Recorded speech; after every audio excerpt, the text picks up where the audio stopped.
welcome to Season 3 of the Rookies Podcast. My name is Julia Frappier. My name is Priya Manbahal. And on today's episode, we'll be discussing the impact of COVID-19 on fitness facilities in Canada and what this has meant to an individual's overall physical health and fitness routine over the past year and a half. Here to help us gain a little bit more insight into today's topics are three very special guests. We have Pilates instructor Sydney Freitas, personal trainer Emma Dagher, and personal trainer and sales coach Dylan Webster, who will be providing us with their expertise on the subject. So welcome Sydney, Emma, and Dylan to the Rookies Podcast. Thank you so much for joining us today. We're excited to get things going here for Season 3. But before we begin, we'd like to have each of you give us a little introduction into who you are and what you do, and maybe how you got involved into the world of fitness. Dylan, let's start with you. Yeah, absolutely. And I'm happy to be here. I started back in the fitness industry back in 2014 when I first finished my undergraduate degree in kinesiology. I started in the world of personal training and selling personal training packages. From there, I progressed through various positions with a few different fitness brands, and I've landed in a management position. Since COVID-19, of course, I've been out of work, and I took that as an opportunity to go back to school and upgrade my education. So I've had the opportunity to actually intern for Cosmos Sports and Entertainment as being a student in the sport business management program. So this is my second time on the podcast, and I'm super excited to be back. It's great to have you, Dylan. Thank you. What about you, Emma? First of all, thank you for having me.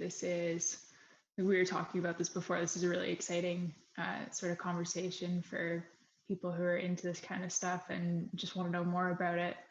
So I'm very happy to be here. I got into the fitness industry not too long ago, about 6 years ago, when I joined my local gym.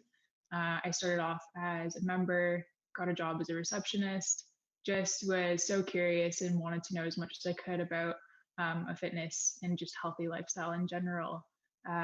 Moved up to personal training role, got my certification with ACE, and from there it's just been this like massive exciting learning curve. I started at the gym because I had a lower back injury and was really fortunate to have someone help me out, and wanted to kind of play that role for other people, not just with injuries, but with just a healthy lifestyle in general. So that's where I'm at today. Awesome. Well, we all start somewhere, right? Mm-hmm. Sydney, how about you? Hey, hello. And thank you also for having me on. So yeah, I started about the same as Emma. About 6 years ago is when I started my professional fitness career, teaching. But basically since I was really young, about 10, I was in dance and sports, and I got into Pilates through my sister, actually. So Jamie, who is my older sister, she got trained with Stott Pilates, which their offices are located at Yonge and Eglinton. So I got trained with Stott. I got into it mainly for a couple of reasons. Number one, Pilates is really beneficial if you're doing other exercises. So whether it be strength training at the gym, dance, sports.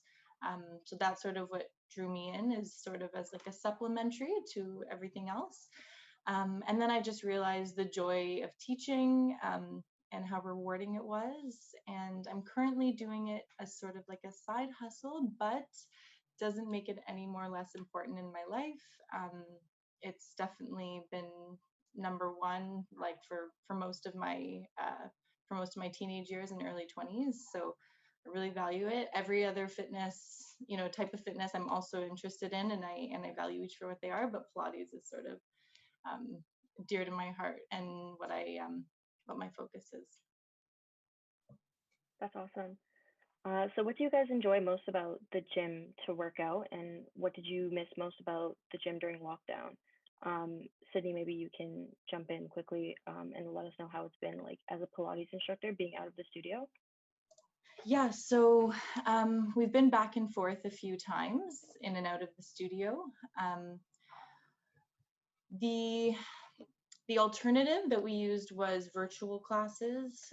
So that is sort of how we initially started to, keep working out and keep active while at home.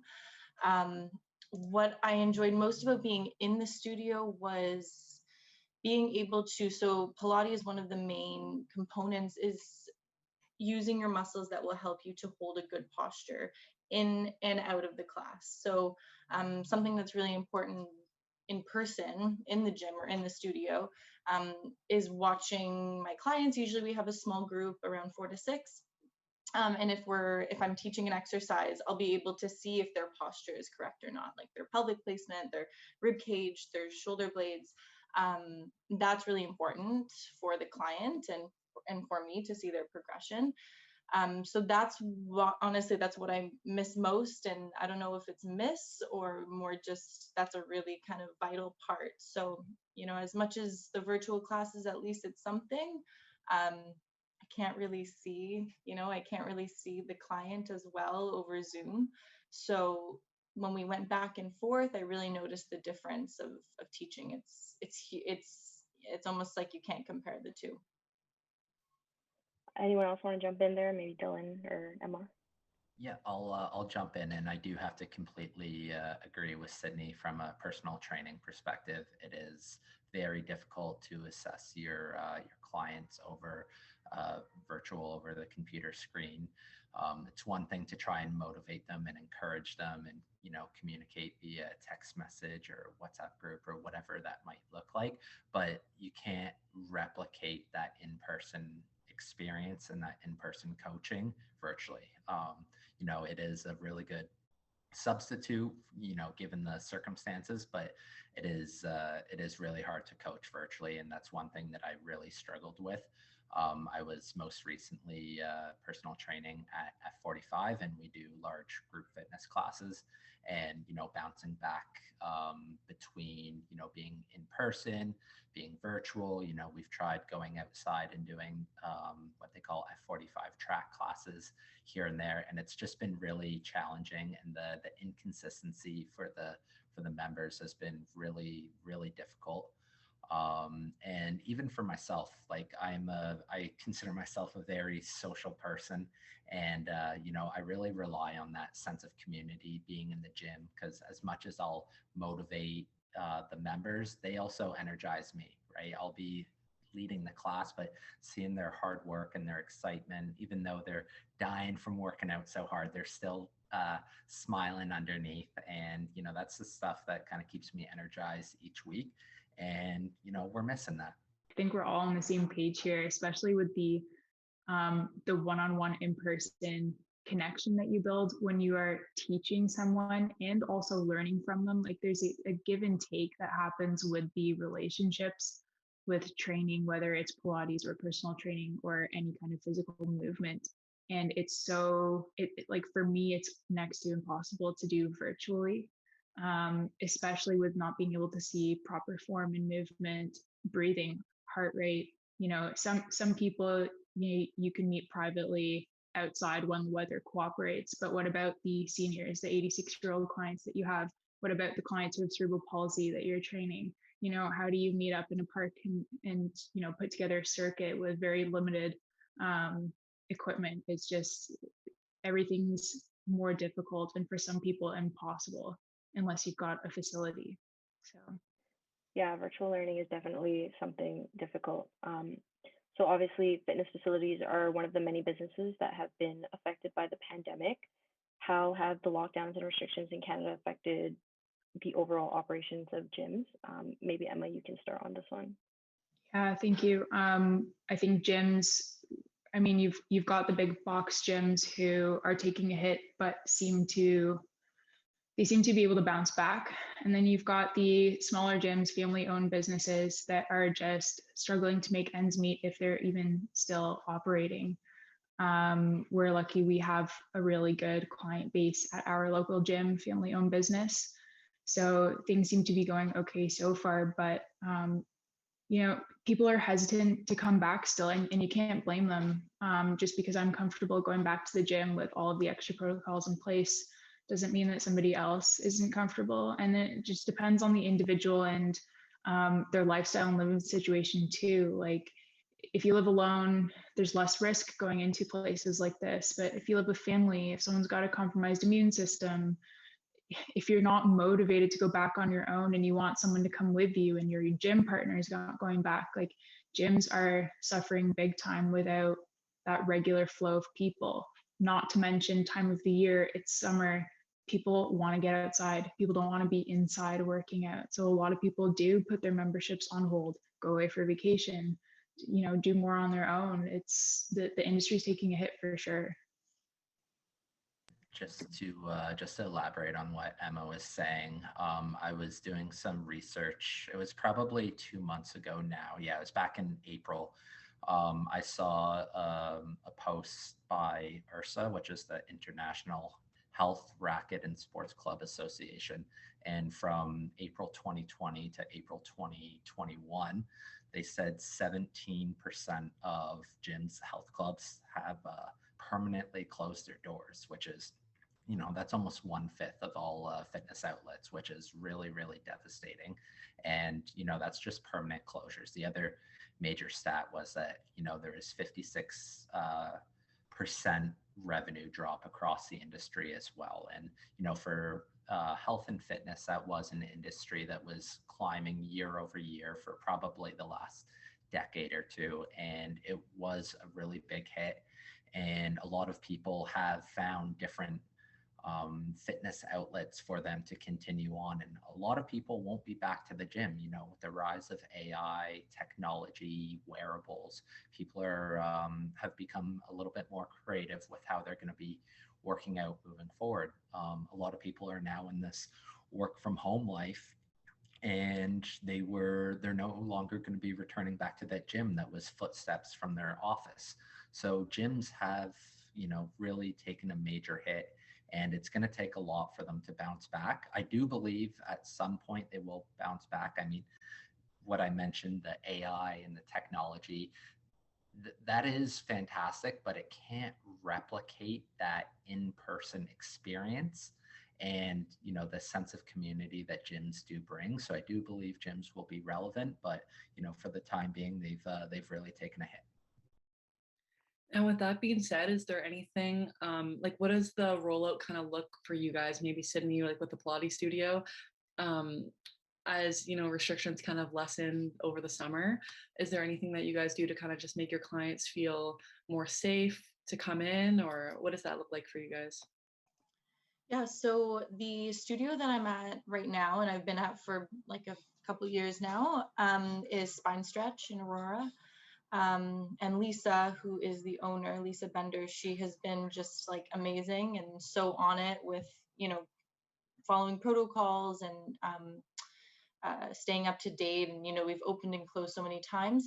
It's a little different at Spine Stretch because they are technically like a healthcare facility, since they have like a physio and a naturopath. So they actually haven't completely shut down at any point. Because they have the healthcare practitioners, but the Pilates classes, those are not essential. So those ones have been, that's where we sort of have to start to modify and come back in and out. I believe the protocols are the same for like a physio or naturopath and a Pilates instructor. The last time I was in studio, we were doing in-person classes, but the maximum went from 8 per class to 4, which that's half the revenue, right? So right there, that makes sense what Dylan was saying. I think you said it was something like 56%. Yeah. So that makes sense because you have to cut down your capacity. That plus we had to shorten the classes because you have to clean before and you have to clean after. So now, and there's no issue with cleaning. I mean, we clean even non-pandemic and non-COVID times. We're always cleaning the studio.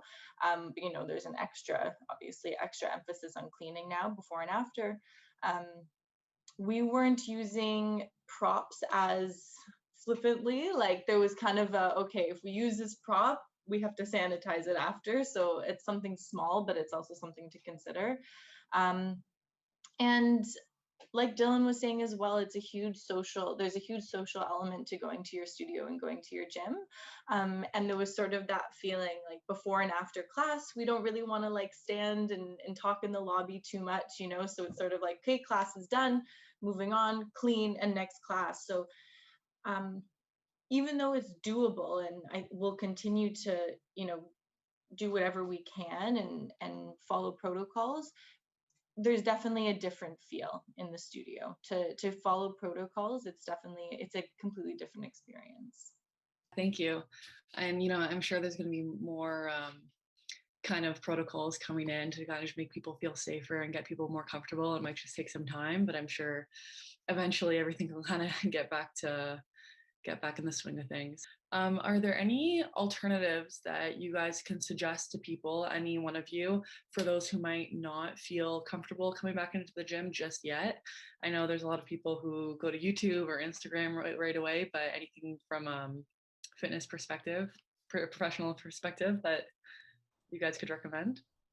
Yeah, I'll jump on that one, and I would start off by saying that gyms should be comfortable for everyone to want to return.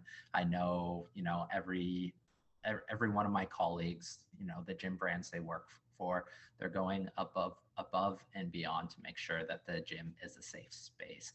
Sanitizer beside every machine, spray bottles, wipes.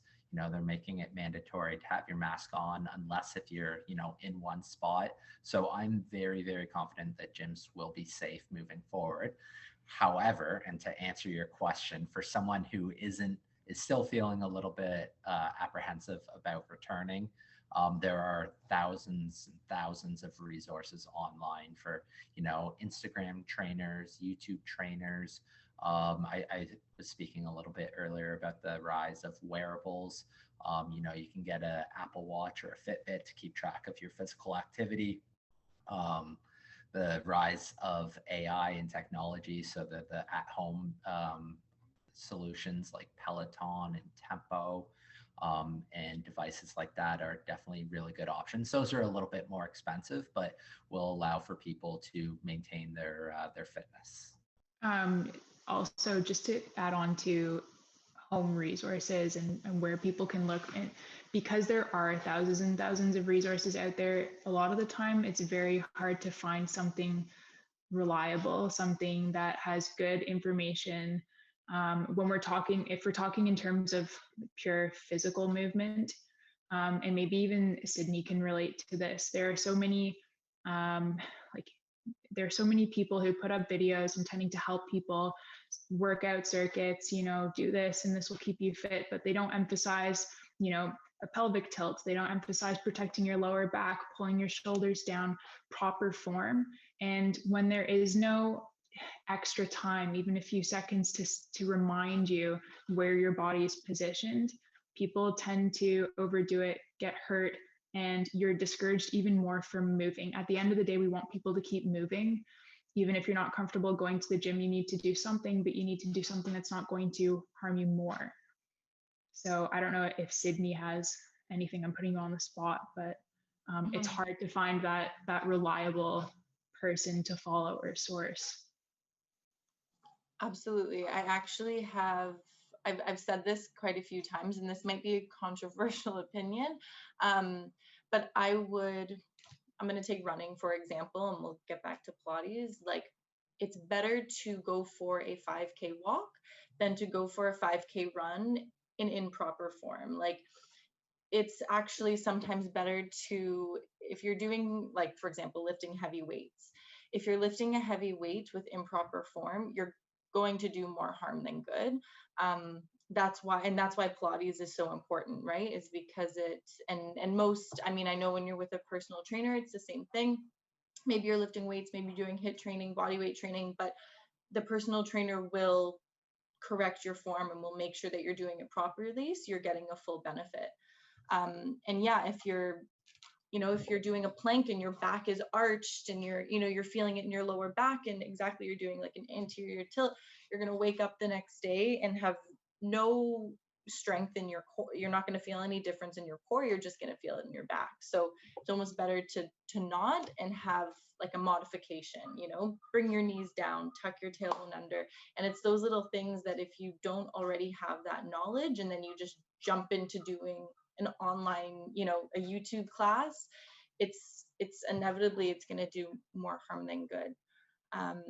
So actually, Lisa, the owner at Spine Stretch, she actually said, I don't want anyone doing an online class unless they have been in the studio at least once with a certified trainer, and then you can do an online class. So for someone just getting into fitness now, like during pandemic, it's difficult. Yeah, it's should be like proceeded with caution, because there's a huge difference to working out alone and working out with a certified trainer. Yeah, definitely. Do you guys think that because there was less direction, there was an increase in unhealthy habits because of the pandemic, and also taking into consideration mental health? I told Julia that my main thought with this podcast was the effect on mental health. Your physical health and your mental health are directly related. Your physical health, for a lot of people, is a way to feel good. As a result of feeling good, and as a bonus, you look good. You get more, you have more energy, you accomplish something, whether you look forward to accomplishing it or you don't, and you just kind of push yourself to get out of your comfort zone and stick to a routine. When we don't move, we don't release endorphins, we get stiff, we sit in horrible postures, and we kind of fall into this slump. And when you're not occupied doing something, you'll pick up another habit. So how many of us have been at home more and have started snacking more because we're sitting in one place and we're not out, at work or at school or wherever, and you need something to keep you busy. Like we're all developing these poor habits or worse habits by not having access to what we normally have access to, and that includes gyms especially. So mental health absolutely has gone down. I think there's a mental health epidemic as well as the COVID pandemic, and one is just as bad as the other. I definitely agree. I think there's even just being in a routine in general, having your Wednesday night class and your Thursday afternoon, there's something to be said for routine as well. And a lot of like my friends and, people from work, they're saying, it's hard for me to structure my day around working out when I don't have like a specific time in a specific place. It's hard to say, yeah, today after work, I'm going to do an hour of fitness. Yeah, I'll do it. But then, when it actually comes down to it, having that set time and set day and that accountability makes a really big difference. So it's difficult to stay and keep up with healthy habits when you have so much freedom is great, but so much freedom to, basically I can work out whenever, I can do my work whenever. There definitely is a huge element to that. I think also just the stress in general of living through a pandemic, might have just developed unhealthy habits, which shouldn't be shunned. It's kind of, I think it's inevitable, when you're going through a stressful time, you make up for it with something else that's comforting. You don't have the comfort of your regular day to day, so you make up with it, or make up for it, in other ways. But I think that when it comes down to it, like Emma said, like your physical health is so important. It should be not necessarily dieting and doing crazy exercise, but just for whatever suits you, eating the foods that nourish your body and moving in a way that you love. It really is nourishing for your body, but nourishing for your mind as well. So yeah, it's difficult, it's that lack of routine and getting out of our regular lifestyles, I think has been, I would say, difficult for everybody. Yeah, I agree with you. I think just mental health in general is just, this pandemic's taken a toll on everybody. Do you guys, maybe Dylan, if you want to take this one, do you have any advice for people who are maybe hesitant now that things are starting to open up to maybe get back in the gym or to start working on their physical health?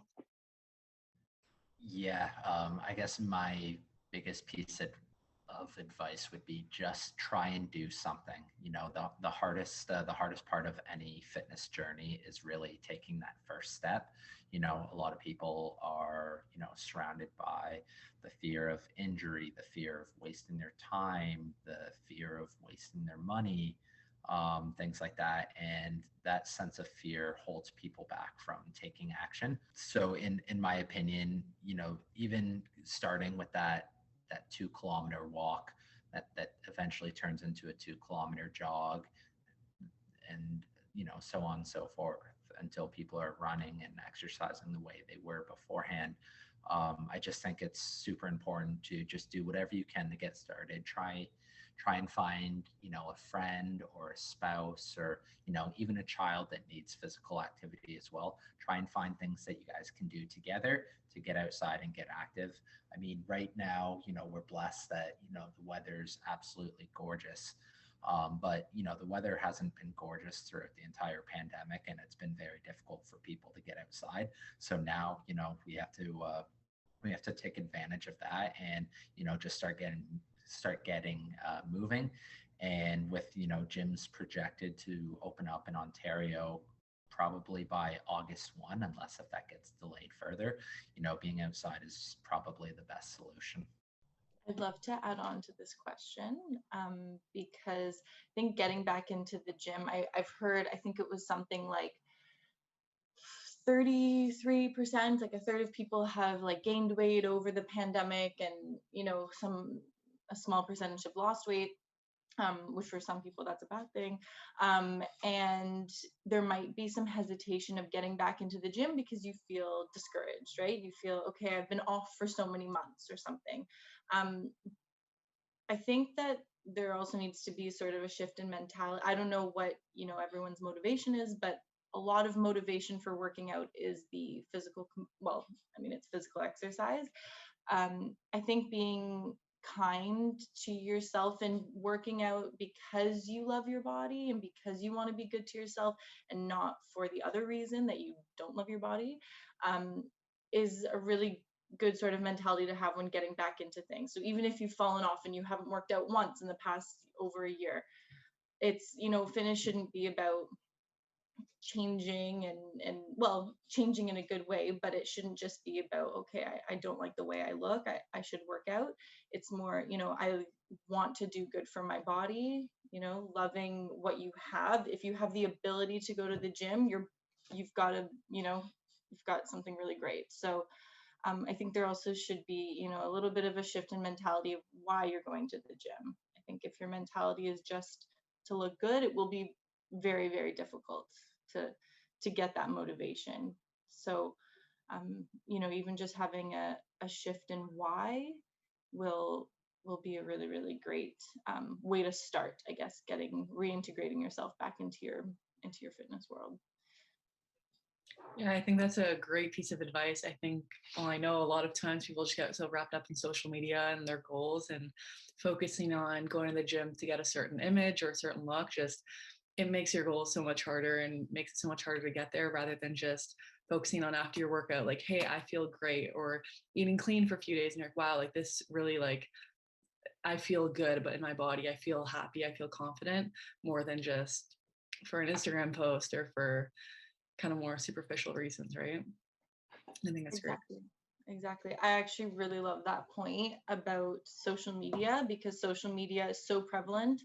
And now, being inside all the time and basically only having virtual, virtual methods to communicate and to do business, social media has been, really a huge part of everyone's life. But it's also not real life. And since we haven't had real life in a long time, it's really easy to get caught up in social media. And there is a lot of like fitness influencers, which is great. I think, like, I also have an Instagram page for my fitness. But there's a lot of focus, I think, on just how you look, and you work out to look a certain way.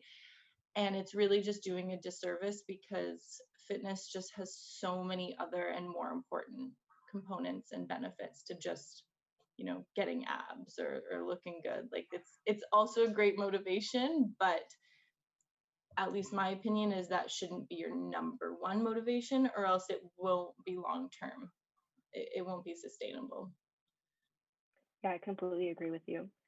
So I know we touched on this a little bit before briefly, but with more people adapting to their home workout routine, there are far less gym memberships that people are paying into monthly. Do you see that changing now that gyms are able to reopen soon, or do you think more people will opt out and do home workouts instead? Maybe Emma, if you want to start with this one. Sure, yeah. I think the weather has a huge impact on my answer. Like right now, I would prefer to be outside than in a gym. I want to be outside all the time.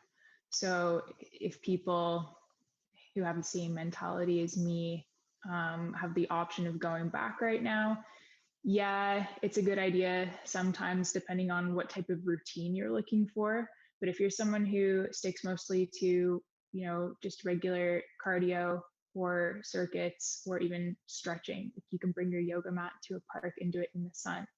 So summer is always slower from what I've experienced for fitness facilities. I think we'll see a real change come the fall when people are back in school, back in routines, kids are back at school, and parents, if they're actually in school and not at home, parents have more time to themselves. When weather gets colder, people will tend to move more indoors. I'm sure just in general, people are still hesitant. So we will see less memberships, less personal training packages sold. Overall, I think it's going to take a significant amount of time, probably not until early next year, until we start to see memberships and personal training sessions picking back up. I agree with Emma on that. Seasonal trends often play a very large role in fitness. And, summer's always a slow time. September, when kids go back to school, is always a good time to jumpstart your routine and get back into the swing of things of fitness. And then, of course, in January, people kind of feeling guilty over the holidays and take the opportunity to make New Year's resolutions for fitness. Now, with with the circumstances right now, I do believe, and like I said earlier, gyms will always be relevant. People have picked up some different fitness habits, with AI and things like that. But a lot of those at-home programs and videos have existed, long before COVID, and people still chose gyms. And although those at-home solutions are probably a little bit more advanced than they were pre-COVID, I still believe people are going to choose gyms just because of that social atmosphere, that community, and that in-person experience. I don't think you can replicate it. And I think it will take a little bit for people to bounce back, coming to gyms, but I do believe it will happen. Awesome. So as we kind of start to wrap things up here, we would actually like to know where our listeners can find all three of you as kind of restrictions and lockdowns are being lifted now. Dylan, we actually heard that you are now an author, that you've just put out a new book. So maybe you can talk about that, maybe where people can find that, and let's hear from you on that. Yeah, absolutely. So with COVID shutting things down, I was working as a trainer at 45, and I've had a lot of extra time on my hands.